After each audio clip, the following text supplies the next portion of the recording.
248 députés sur 252 ont pris part à cette séance qui avait un seul point à l'ordre du jour, l'élection du nouveau président de l'Assemblée nationale de Côte d'Ivoire pour remplacer Feu Amadou Soumaoro, décédé le 7 mai dernier. Au terme du scrutin, le candidat du Rassemblement des Oufouettistes pour la démocratie et la paix, par ailleurs député de la circonscription d'Abbeville, dans le sud ivoirien, arrive en tête avec 237 voix, soit 97,53%, contre 6 voix, soit 2,47%, pour son adversaire Jean-Michel Amankou.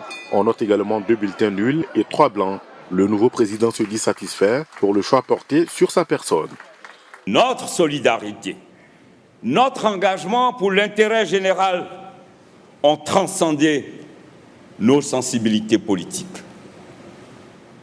C'est pourquoi je mesure à sa juste valeur cette responsabilité que vous venez de me confier et qui m'honore. Je l'accepte avec humilité, mais aussi avec détermination. Depuis l'accession au pouvoir du président Alassane Ouattara, de grandes actions ont été menées en faveur des parlementaires. Cependant, beaucoup reste à faire. Pour les députés ivoiriens, d'importants chantiers attendent Adama Bictogo. C'est surtout la modernisation de l'Assemblée, mais surtout permettre à l'Assemblée de fonctionner normalement et permettre aux députés vraiment d'aller sur le terrain. Que l'Assemblée nationale, dans toute sa diversité, soit le creuset de cette démocratie participative.